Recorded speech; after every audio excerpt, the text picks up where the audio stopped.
Hi mga ka-swerte, ako po si Master Hans Kua, ang yung pinaka-pinagkakatiwalaang feng shui expert.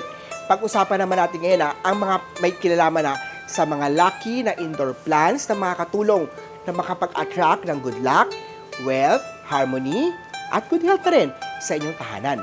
Na bawat animal sign sa Chinese astrology ay may kaukulang mga halaman na nagdadala ng swerte at ng good luck energy. Narito po ang part 1 ng ating lucky plant mula sa mga pinanganak ng Year of the Rat hanggang sa snake. Ikaw ba ay pinanganak ng Year of the Rat? Ang lucky plant sa bahay mo po ay mga lucky bamboo.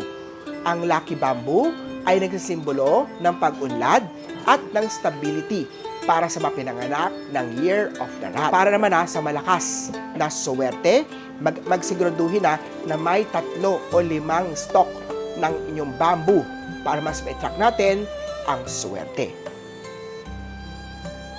Para naman sa mga pinanganak ng Year of the Ox. Ang mas swerteng halaman sa inyo is yung peace lily.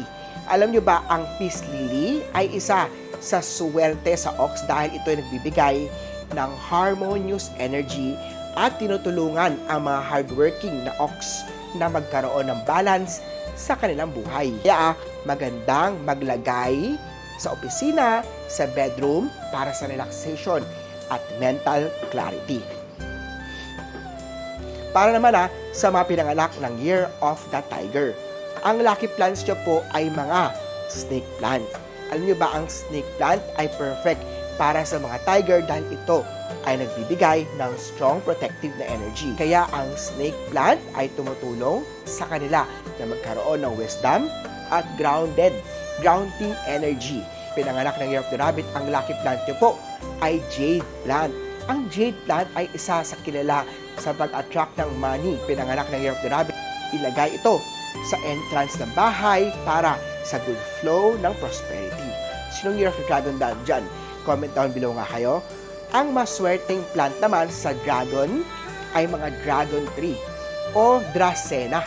Bagay na bagay sa mga dragon sign at likas na charismatic dominant. Ang halaman na ito ay nag-attract ng strong leadership energy, kaya naman mainam itong ilagay sa office desk at business space upang mapalakas ang career at success luck ng mga Year of the Dragon-born individual. O ito naman, ikaw ba'y pinanganak ng Year of the Snake? Ang lucky plant sa'yo ay orchids. Perfect ito para sa Year of the Snake na mahilig sa deep thinking at intuition.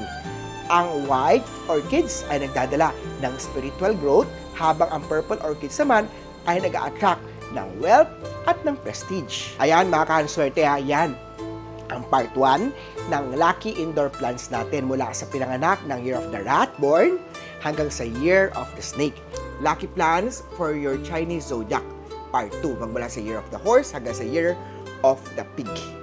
Mga pinanganak ng Year of the Horse, money tree ang bagay sa inyo.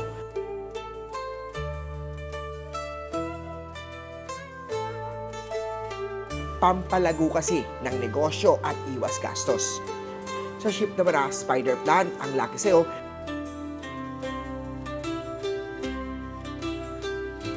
mahusay air purification yan at pang-attract ng calm at steady energy. Sa mga pinanganak naman ng Year of the Monkey, Pilya or Chinese money plant.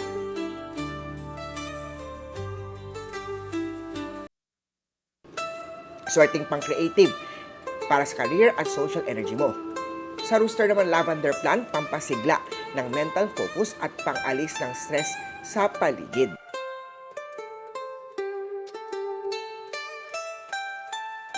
Kung Year of the Dog ka naman Calathea at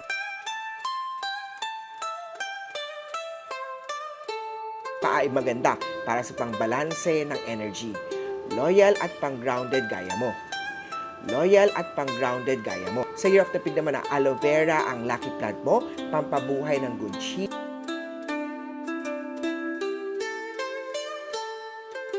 Lalo na sa kalusugan at finances mo. Alin nga ba sa mga to ang nasa bahay mo? I-comment down below at para malaman natin kung tama ba ang pwesto ng mga plant nyo. Picturean yan at magko-comment kami magpa-feng shui na kay Master Hans Kua. Imbitahan si Master Hans Kua ng personal na pupunta sa bahay, sa tindahan niyo po to conduct feng shui ritual. 0922-829-0382. I-follow po ako sa aking Facebook, sa aking Instagram, sa aking YouTube, sa aking TikTok, Master Hans Kua. Ang aking Lucky Charm Store ay located po dito po sa Cityland, Shaw Tower, Shaw Boulevard, corner St. Francis Church, Mandaluyong City.